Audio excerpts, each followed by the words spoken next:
आप दर्शन के लिए किसी भी तरफ जा सकते हैं।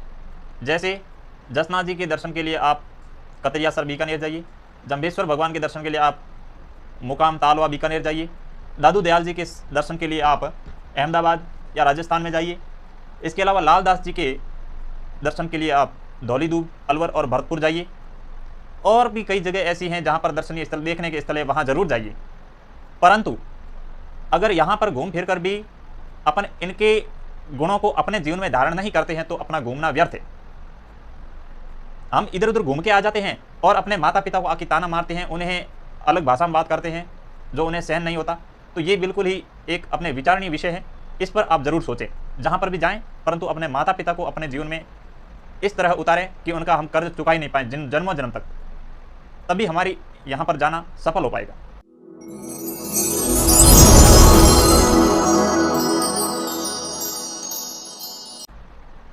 नमस्कार दोस्तों, आपका हमारे इस YouTube channel HRG classes Barmer में हार्दिक स्वागत एवं अभिनंदन है। हर बार मैं कोई न कोई राजस्थान कला एवं संस्कृति का टॉपिक जो है मैं सीरीज वाइज लाता ही रहता हूँ, परंतु आज का ये टॉपिक जो है बिल्कुल ही अपने जीवन में ज्ञानमयी होने वाला है। ऐसे ऐसे संत हुए हमारे जो हमारी संस्कृति को आगे बढ़ाया है। चलिए हम जानते हैं हमारे लोक संत एवं संप्रदाय कौन कौन से ऐसे संत हुए जिन्होंने समाज को एक नई दिशा दी। उनके बारे में हम जानने की कोशिश करते हैं। उनका जन्म स्थान कहाँ था, उनकी कर्म भूमि कहाँ थी और उन्होंने कौन कौन से संप्रदाय बनाए और कौन कौन सी ऐसी बातें उभर कर सामने आई जो हमारे समाज के लिए एक अच्छी साबित हुई। चलिए शुरुआत करते हैं। सबसे पहले हैं जसनाथ जी।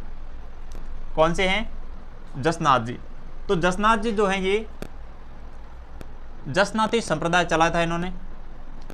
इनका जन्म कतरियासर बीकानेर में हुआ था और गोरखमालिया इनका ही समाधि स्थल है। गोरखमालिया स्थान है, वहाँ पर इनकी समाधि हुई थी। ये दोनों ही स्थान बीकानेर के अंदर पड़ते हैं। जसनाथ जी ने 36 धर्म या 36 नियम दिए थे। उन 36 नियमों को अपने जीवन में उतार के हम जीवन को इतना सरल बना सकते हैं कि अपने जीवन में कोई भी बाधा आ जाए परंतु हम उससे तुरंत ही छुटकारा पा जाएं। तो ऐसी गुरु जसनाथ जी महाराज ने जो 36 नियम दिए थे, तो वो 36 नियम अपने जीवन में उतारना जरूरी है। वो कोई अलग नियम नहीं थे। हमारे जीवन में नित्य नियम अपन करते भी हैं परंतु उनका सही तरीके से नहीं करते। वो तरीके बताए इन्होंने कि आप पहले स्नान करिए, बाद में भोजन करिए। तो इस प्रकार का अपने साइंस के अंदर तरीका उनका वैज्ञानिक था देने का। इसलिए दो अपने को सवाल कंफ्यूजिंग रहते हैं। एक तो है कि 36 नियम किसने दिए थे? जसनाथ जी ने। और 29 नियम किसने दिए थे? जम्भेश्वर भगवान ने। तो ये दोनों अपन को नियम है, ये ध्यान में रखना। इसलिए पास लिखे हुए हैं, दोनों आप आसानी से कंफ्यूजन दूर कर सकते हैं। ठीक है, ये दोनों अपन को क्या करना है, याद रखना है। इसके बाद इनके अनुयायी है वो क्या करते हैं, काली ऊन का धागा अपने गले में बांधते हैं। ठीक है, और भगवा वस्त्र धारण करते हैं। जितने भी साधु बनते हैं वो क्या करते हैं, भगवा धारण करते हैं। और ये जीवित समाधि लेते हैं।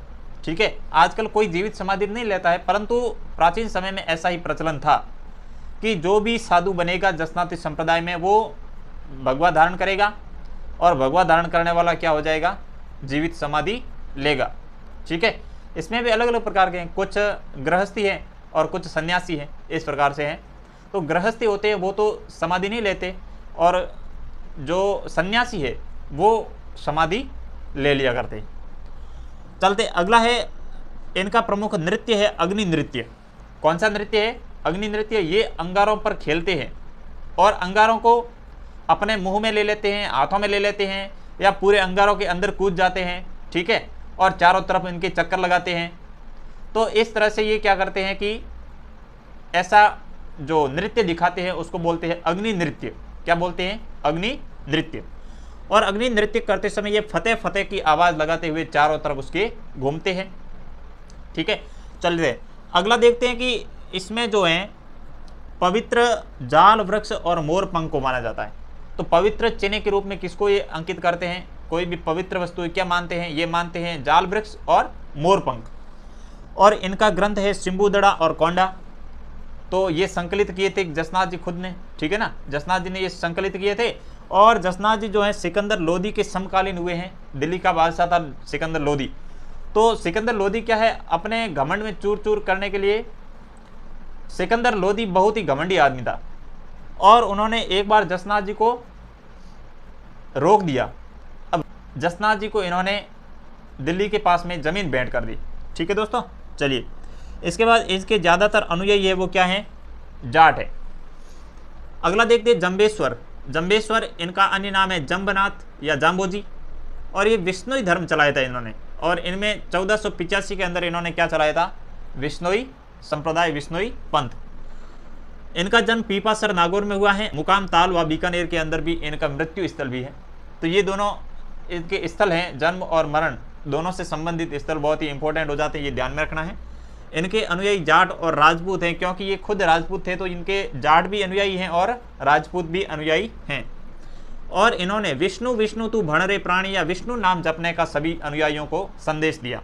उन्होंने कहा कि आप विष्णु नाम जपिए, विष्णु नाम जपने मात्र से ही क्या हो जाएंगे, आप अपने इस समाज से ऊपर उठ जाएंगे, है ना। तो ये निर्गुण भक्ति धारा के हैं सभी जितने भी संत आज हम पढ़ रहे हैं, ये निर्गुण भक्ति धारा, इसमें ईश्वर को निर्गुण निराकार मानते हैं, ठीक है ना। कोई भी वस्तु को ये ऐसा नहीं है कि उस मूर्ति के अंदर ईश्वर है, ऐसा मूर्ति पूजा के बिल्कुल ये खंडन करते हैं, है ना। तो ये ध्यान में रखना।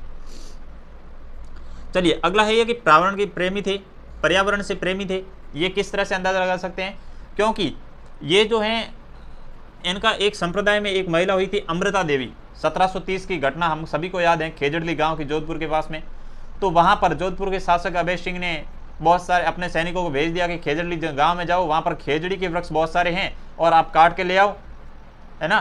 तो ऐसा करने पर वहां की जितनी भी महिलाएं थी, वहां के जितने भी लोग थे, उन्होंने खेजड़ी वृक्ष को बचाने के लिए अपने खुद को खेजड़ी से लपेट दिया।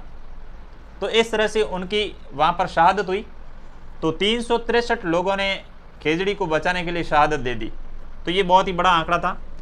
तो इस तरह ये पर्यावरण प्रेमी हैं और ये हिरण को जो है बहुत ही पवित्र मानते हैं।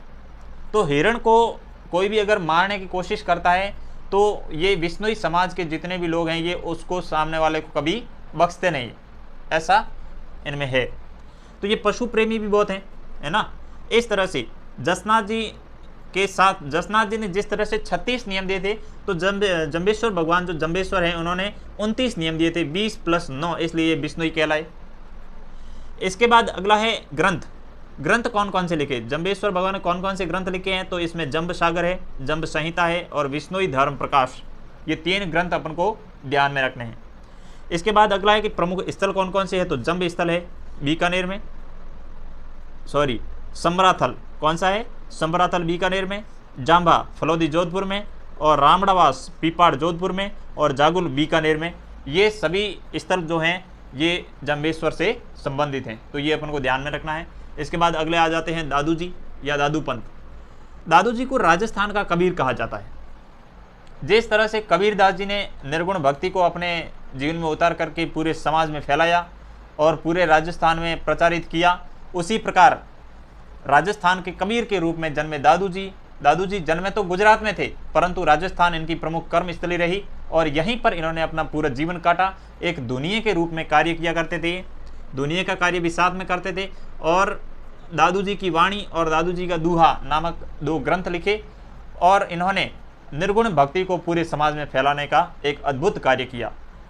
और जिस प्रकार से कबीरदास जी अपनी क्षेत्रीय भाषा में लोगों को समझाते थे और राजस्थानी भाषा में बहुत सारे ऐसे कविताएं दोहे लिखे, तो इसी प्रकार ये भी क्या करते थे, अपनी एक सदुकड़ी भाषा थी बिल्कुल ही क्षेत्रीय भाषा या मातृभाषा के रूप में, तो इस प्रकार उन्होंने सदुकड़ी भाषा का प्रयोग किया और वहाँ पर बहुत सारे लिखने के कार्य, लेखन कार्य भी किया, इसलिए इनको राजस्थान का कबीर भी कहा जाता है। इनकी समाधि है दादू खोल या दादू पाल की। इनकी समाधि स्थल क्या कहलाता है, दादू खोल या दादू पाल की कहलाती है।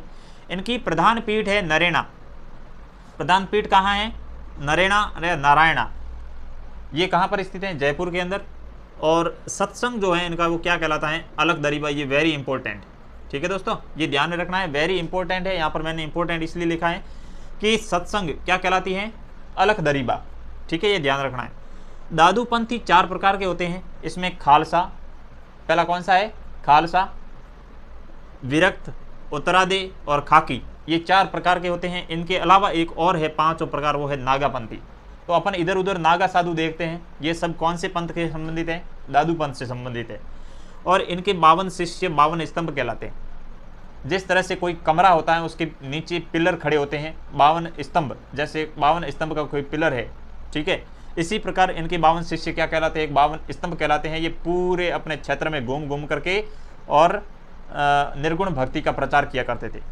इनके बाद देखते हैं अगला है लालदास जी। कौन से हैं, लालदास जी, लालदासी संप्रदाय। कौन सा संप्रदाय है, लालदासी संप्रदाय। इनका जन्म हुआ था दौलीदूब या दौलीधूप, अलवर के अंदर स्थित है। तो यहाँ पर दोनों नाम मिल जाते हैं, कभी कभी दौलीदूब लिखा जाता है, कभी कभी दौलीधूप लिखा जाता है, दोनों सही हैं। और अलवर में यहाँ पर ये स्थित है। इनकी मृत्यु नगला नामक गांव में हुई थी, भरतपुर में। नगला गांव कहाँ पर है, भरतपुर में। और समाधि हुई थी शेरपुर, अलवर में। इनकी मृत्यु तो नगला गांव में हुई, परंतु वहाँ पर समाधि न दे करके कहाँ लेके आ गए, नगला गांव भरतपुर के अंदर लेके आए। तो अलवर और भरतपुर दोनों जिलों का संबंध रखने वाले कौन से हैं, लालदास जी। ठीक है दोस्तों, लालदासी संप्रदाय। और इनमें मुख्य बात यह है कि साधु स्वयं कमा कर खाते हैं, ये कभी भीख नहीं मांगते। क्या करते हैं, स्वयं कमाते हैं, कमा करके खाते हैं, किसी पर आश्रित नहीं रहते। कुछ ऐसे बहुत सारे साधु लोग आते हैं मांग मांग कर खाते हैं, ठीक है ना, तो ये ऐसा नहीं मानते। ये कहते हैं खुद कमा कर खाओ, अपने पास में हाथ पांव है, ठीक है ना, अच्छे से पूरा शरीर है, तब आप कमा कर क्यों नहीं खा सकते। मांगने में विश्वास बिल्कुल नहीं करते ये, ठीक है ना, ये ऐसा होना भी चाहिए, है ना। तो अपन देखते हैं कि बहुत सारे ऐसे लोग आ जाते हैं जो मांगते हैं, पूरे दिन मांगते रहते हैं, ठीक है ना, भिखारी की तरह, और पूरे दिन मांग मांग करके खाते रहते हैं।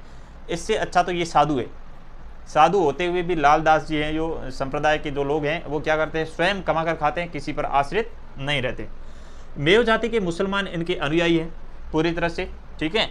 और इनमें मज़े की बात देखिए आप, जब भी कोई आदमी जो होता है उनमें अगर घमंड आ जाता है, अहंकार आ जाता है, तो वो क्या करते हैं, अहंकार में, मद में, लोभ में अंधा होकर के कोई न कोई गलत काम करके आ जाता है, ठीक है ना। तो इसमें जब भी ये साधु बनते हैं, लालदासी संप्रदाय के अंदर जो भी साधु बनते हैं, इसमें क्या करते हैं, उसको गधे पर बिठाया जाता है, ठीक है। गधे पर भी कैसा, उल्टा बिठाया जाता है। और बिठाना तो ठीक है भाई, घोड़ी पर बैठना चाहिए ना, तब तो अच्छा लगता है, परंतु गधे पर बिठाता है तो वैसे ही नीचा तो दिखता ही है, परंतु ऊपर से क्या कर देते हैं, उसको जूतों की माला पहना देते हैं भाई, है ना। तो ऐसा होता है कि आगे भी फूट रही घड़ी, ऊपर लगा दी तिलक, तो इस प्रकार की कहावत है। तो जूतों की माला पहना देते हैं, और माला पहना करके फिर और क्या करते हैं, मुंह को काला करके पूरे शहर में घुमाया जाता है। मुंह काला कर दिया, पूरा का पूरा मुंह काला कर दिया, ठीक है, और जूतों की माला पहना दी, फिर गधे के ऊपर उल्टा बिठा दिया, है ना, ऐसे उल्टा बिठा दिया, सीधा नहीं। तो इस प्रकार से पूरे शहर के अंदर उनको घुमाया जाता है। घुमाने के बाद में जब इस तरह का कृत्य उनके साथ में किया जाता है, तो जो साधु बनने वाला है, उनका अहंकार या घमंड जो है वो बिल्कुल ही वहीं पर नष्ट हो जाता है, और उसके बाद उनके अंदर कोई मोह, लोभ, ऐसी कोई भी वृत्ति नहीं रहती है, और वो आदमी साधु बनने के लायक हो जाता है, और अच्छा काम ही करता है, स्वयं कमा के खाता है, किसी पर निर्भर नहीं रहता है। तो इस प्रकार से अपने ये हो गए 4 संप्रदाय और 4 साधु। अगला अपन अगले वीडियो में पढ़ने वाले हैं, तब तक के लिए धन्यवाद, राम राम। और वीडियो को आप शेयर करना, चैनल को सब्सक्राइब करना, ठीक है ना, लाइक करना, दिल खोल के करना, ठीक है। चलिए धन्यवाद, आज के लिए इतना ही, मिलते हैं अगले वीडियो में, तब तक के लिए राम राम।